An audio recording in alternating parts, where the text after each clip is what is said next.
واپس کنعان چلے جاتے ہیں۔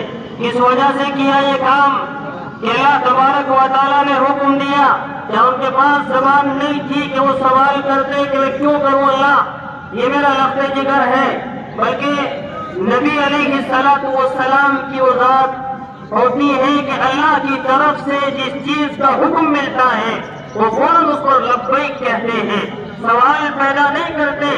ہمارے کی طرح نہیں ہے کہ ہم جو چیز جانتے ہیں کہ میرے اللہ کا اس پر حکم نازل ہو گیا ہے اور میرے اللہ نے اس کام کو کرنے کے لیے کہا ہے۔ ہم آج کے اس دور میں یقین جانیے کہ صرف نام کے مسلمان رہ گئے۔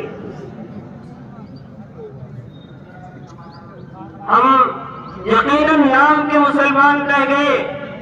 ایسی صورتحال ہم نے اپنی بنا دی۔ اللہ تبارک و تعالیٰ کے حکموں کو سراسر توڑ رہے ہیں، اللہ تبارک و تعالیٰ کے حکموں کی سراسر نافرمانی ہو رہی ہے، اور رسول اللہ صلی اللہ علیہ وسلم کی سنتوں کا باقاعدہ جنازہ نکالا جا رہا ہے۔ میرے بھائیوں، یہ نبیوں کا ایمان تھا کہ اپنے اس لخت جگر کو چھوڑ کر کے آئے، اپنی بیوی کو چھوڑ کر کے آئے۔ اس کے بعد یہیں تک بس نہیں ہے بلکہ وہاں نہ کھانے کا انتظام تھا نہ پینے کا انتظام تھا۔ ایسی جگہ ایک باپ کا چھوڑ کر کے چلے جانا، اور واپس جب دیکھا صورتحال یہ بنی کہ ایک چھوٹا سا بچہ کب تک پیاسا رہ سکتا ہے، کب تک بھوک کو برداشت کر سکتا ہے۔ صورتحال یہ بنتی ہے کہ ماں کا کلیجہ منہ کو آ رہا ہے، بچہ ادھر پیاس کی شدت میں بھوک سے تڑپ رہا ہے، کھانے کا کوئی نظام نہیں ہے۔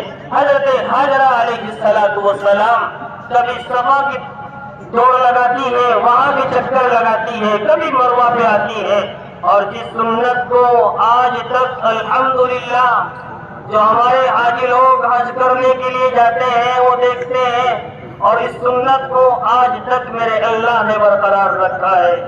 کیسا امتحان اللہ تبارک و تعالیٰ نے ان سے لیا، یہیں تک بس نہیں کیا، پھر اللہ تبارک و تعالیٰ نے وہ لخت جگر جس کو چھوڑ کر آئے تھے اور بھوک اور پیاس کی نہ جانے کس طریقے پر اس شدت کو برداشت کیا، پھر جیسے ہی جوانی میں آتے ہیں کچھ سمجھ آتی ہے، اللہ کی طرف سے